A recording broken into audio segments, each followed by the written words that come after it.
Olá pessoal, bem-vindos a mais um vídeo. Hoje vamos falar de matemática financeira.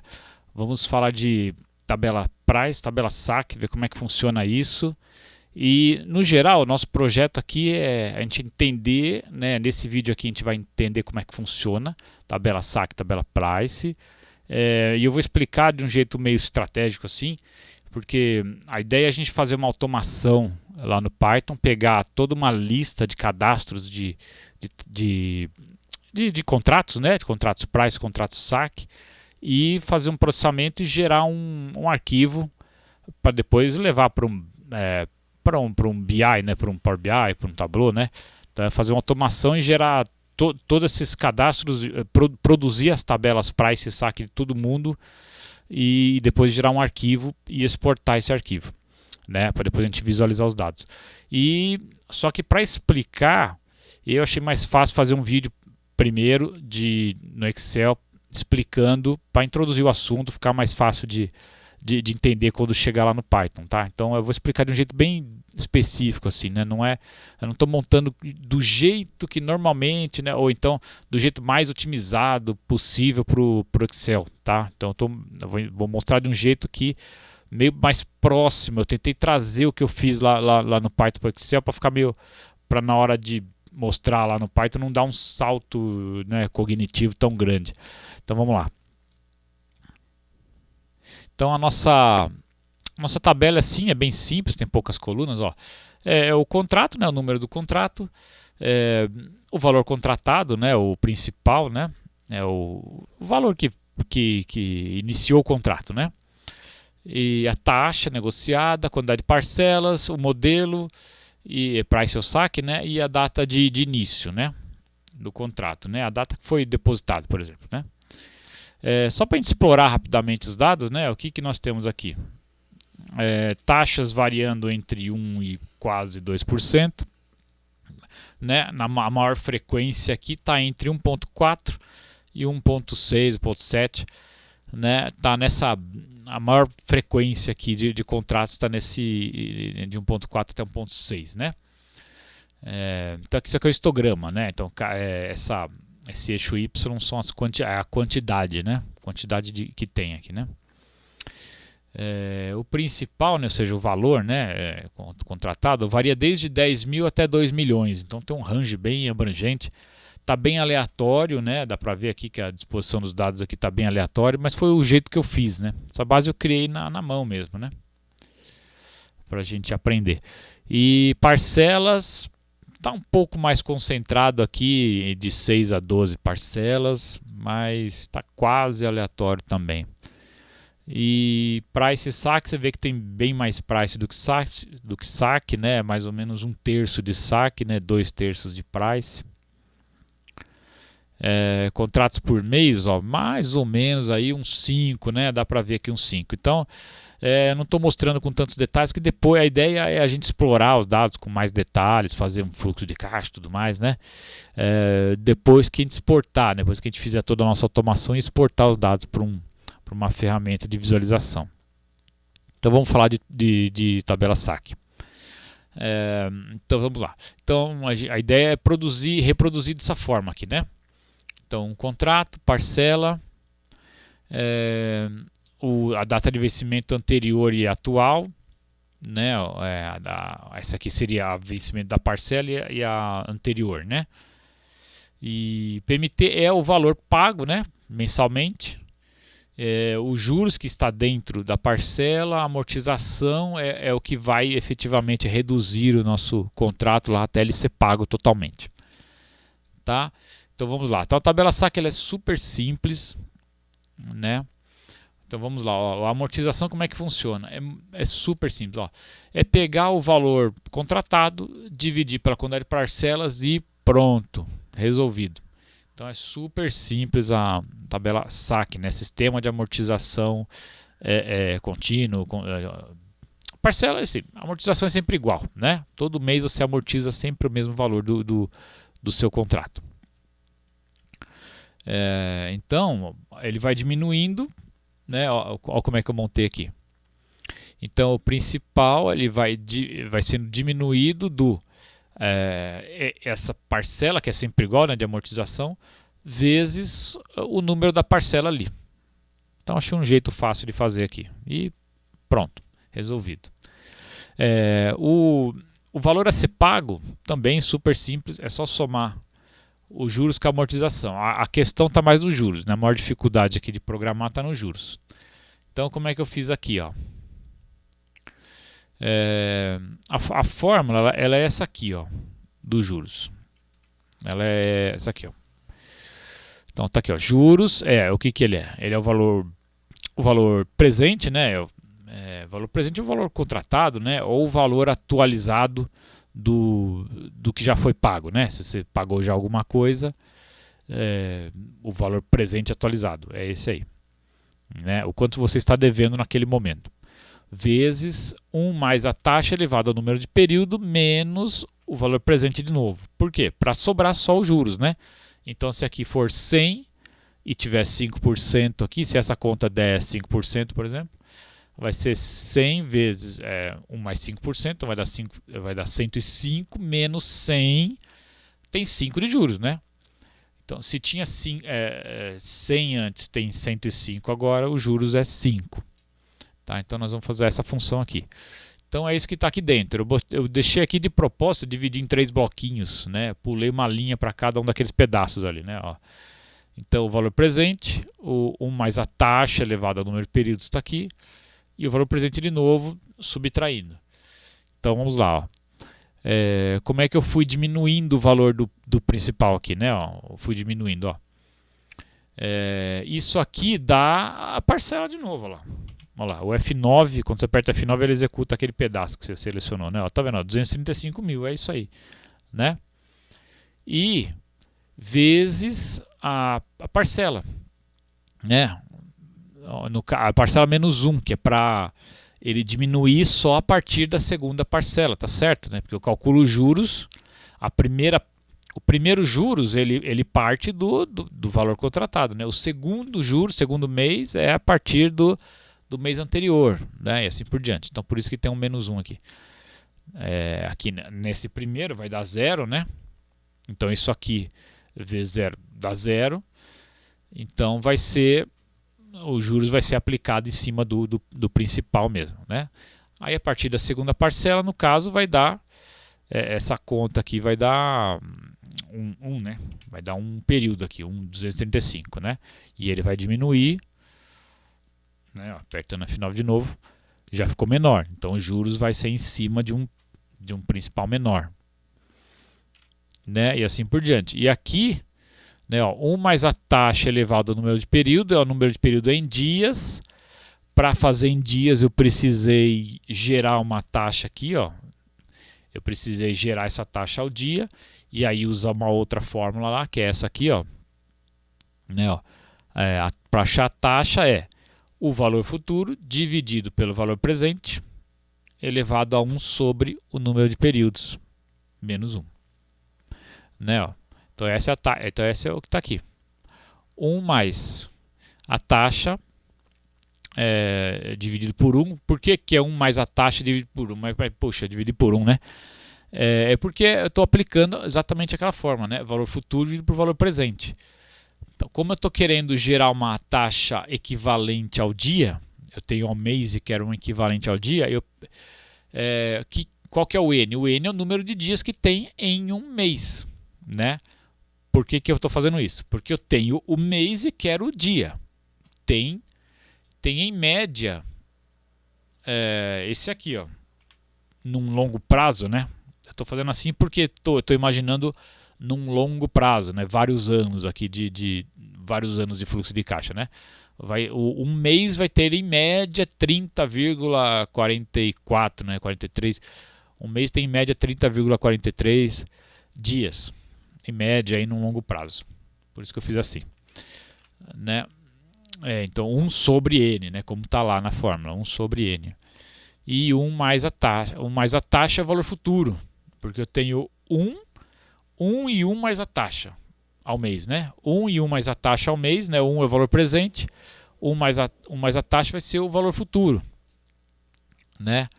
Então 1,65, né? se eu partir de 1, né, o que eu estou perguntando aqui, né? Que taxa que faz com que 1 vire 1,65 em 30,43 dias. É isso. E traz para cá, né? Aí traz para cá, vira esse aqui, né? 1 mais essa taxa ao dia. E aí o número de dias vai variando, né? Vai variando.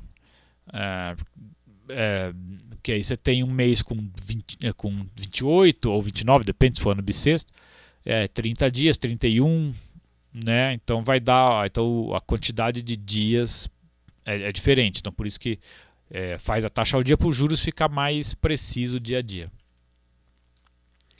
né? Porque os juros que a gente paga realmente para os bancos, né? Quando a gente contrata, o sistema lá ele calcula ao dia. Né? O contrato, você olha para o contrato ali ao mês, mas o que o sistema realmente está gerando é ao dia. Cada dia que passa você deve um valor diferente, né? Então vamos lá. Essa é a tabela SAC. É isso aí, né? Então esse mês anterior, ó, vamos falar do mês aqui, né? Falar do mês que estava faltando falar o mês, ó. Esse aqui também vale pro price, também é igualzinho. O que acontece aqui? Essas duas condicionais aqui, nesses dois Cs, é porque a gente não paga quando é domingo e quando é sábado, né? Então, quando for sábado, né, o dia da semana 7, é sábado, soma 2 dias. Quando for domingo, soma um dia só. Né? E soma um dia onde? Ó? Então, é fim de mês, né, fim de mês mais o dia. O que é o fim do mês mais um dia? Então, eu estou querendo que seja sempre o dia 13 aqui, ó. Isso aqui vai dar o dia 13, ó. F9, ó. Vai dar o dia 13. Então, sempre que possível vai ser dia 13, mas se for fim de semana, ele vai somar para dar segunda-feira, né? Então, aqui, ó, o que é fim de mês infelizmente o Excel ele entende a data como um número. Então, aqui não vai dar para a gente ver uma data, né?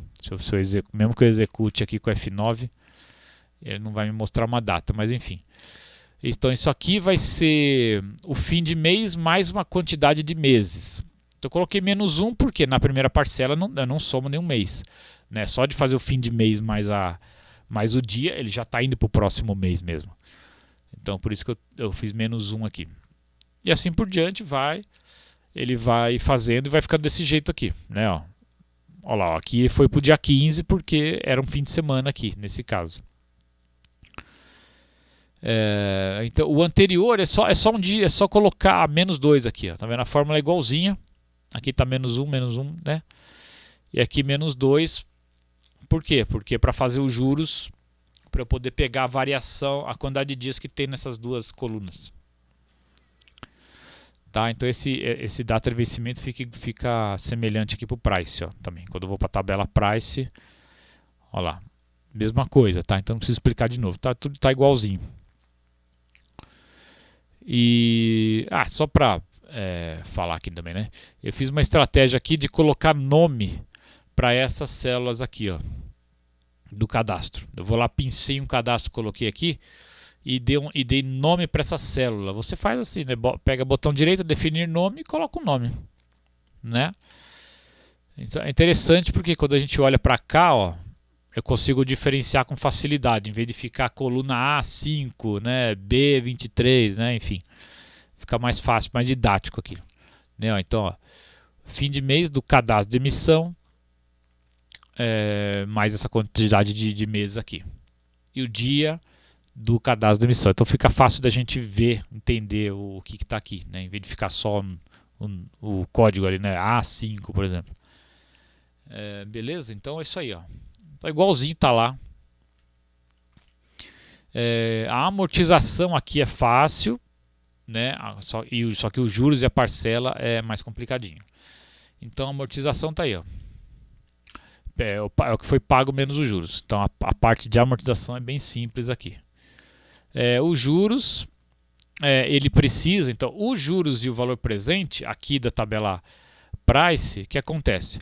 Eu estou separando aqui a linha. Eu estou deixando essa linha, a primeira linha pintadinha, porque lá no Python eu precisei fazer uma estratégia de de calcular de um jeito diferente a primeira linha e depois da segunda e diante. Então é uma estratégia que eu adotei lá no Python. Então eu estou meio que reproduzindo essa estratégia aqui. Ó. Então os juros aqui, ó, deixa eu dar um espacinho para ficar igual aqui, ó. Né, ó. Então pega o valor presente, ó, 1 mais a taxa elevado ao número de períodos. Já estamos decorando aqui, né? Tanto falar, né? Ó. Né, 1 mais a taxa elevado ao número de períodos, só que fica diferente a primeira da segunda. Ó. Na segunda, eu consigo mencionar a linha anterior. Tá vendo? Ó? O G5 aqui é o principal, mas é o principal da linha anterior, que já começou a ser diminuído pela amortização. Então ele é igualzinho, é a mesma fórmula aqui, só que aqui eu não conseguia buscar a linha de cima, eu tinha que ir no cadastro. Então, em vez de ir para a linha de cima, eu ia para o cadastro. Então, ó, cadastro do principal e o cadastro da data de emissão. Mas quando eu desço, eu já consigo mencionar o de cima, o anterior. Ó. Então, a data de vencimento aqui e a data de vencimento anterior. E o principal aqui anterior também. Ó. Tá? Então, essa é a estratégia que eu adotei. E aqui no principal, ó, também, eu não tenho a linha de cima, então eu vou buscar no cadastro. A partir da segunda linha, eu já tenho a linha de cima, eu vou buscar a linha de cima menos amortização. Tá? Então eu fiz desse jeito, porque lá no Python eu também fiz duas programações, né?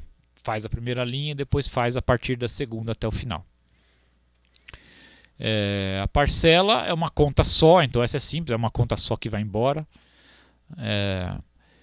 Que é essa conta aqui, ó, o PMT, né, ó.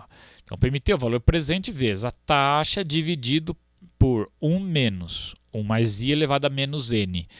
Você também vai encontrar, né, na internet aí 1 dividido por 1 mais i elevado a n é a mesma coisa, né, matematicamente é a mesma coisa, né, mesmo conceito.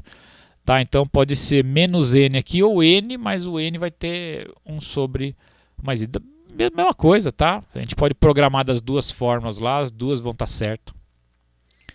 Tá? Então, no caso, eu fiz menos n, ó, aqui, ó, tá vendo? Menos n. Então, em vez de colocar... Aqui eu teria que fazer 1 sobre isso aqui para fazer menos. Então, para efeito de programar, fica até um pouquinho mais simples, eu achei. Tá? Então, ó, PV vezes o i dividido por 1 menos... Igualzinho tá lá, tá vendo? É a fórmula que tá lá no PMT. E eu arredondei. Por que eu arredondei? Porque a gente não paga valores quebrados assim, né? A gente não paga, por exemplo, 0,96157 por aí vai. Não paga isso, né? A gente paga isso. 9,6 acabou. Tá? Então por isso que eu fiz uma RED 2, né? Então essa é a tabela SAC e a tabela Price. Tá? Expliquei com a estratégia que eu usei lá no... Deixa eu voltar aqui para a câmera.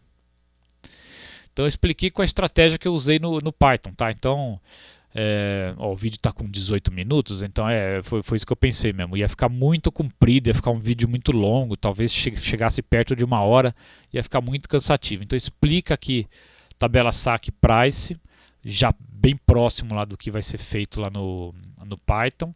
Então não vai dar tanto susto assim de conceito, é só dificuldade da linguagem mesmo, então a gente se preocupa só com a linguagem, os conceitos matemáticos a gente já entendeu, a lógica, fica bem simples.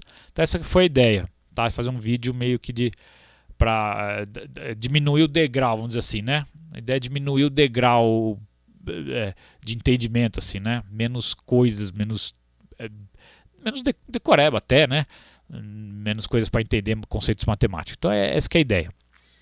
Tá? Então espero ter gostado. Fique à vontade para comentar, recomendar alguma coisa, tá? Fiquem totalmente à vontade. E eu estou deixando um link, eu aprendi lá como é que coloca lá no GitHub todos esses arquivos. Então os arquivos que eu estou montando aqui para o canal, eu estou colocando lá e eu vou colocar um link aqui, eu deixei como público. Qualquer dificuldade de acessar o arquivo, me avisa que eu vejo se eu fiz alguma coisa errada lá, tá? E eu conserto. Beleza? Que aí vocês podem pegar, fazer download lá e estudar. Beleza? Ou até olhar o próprio código diretamente lá no GitHub mesmo. Dá para clicar lá e olhar o código ali mesmo se não quiser fazer download. Tá? Mas o Excel teria que fazer download, né? Beleza? Então eu espero que vocês tenham gostado e vamos nessa.